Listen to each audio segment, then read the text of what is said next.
Јавното предпријатие Комунална хигиена Скопје соопшти дека нивни екипи во текот на викендот отстраниле приближно 70 кубни метри отпад од диви депонии, лоцирани во скопските општини Чаир, Газибаба, Центар, Карпош и Ѓорче Петров.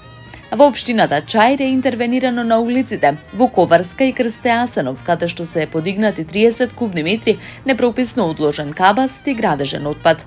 На улиците Борис Сарафов, Никола Пушкаров и Христо Батанџиев во општината Ѓорче Петров биле подигнати околу 10 кубни метри непрописно одложен отпад од картонска амбалажа, додека во општината Карпош се отстранети 20 кубни метри отпад од диви депонии.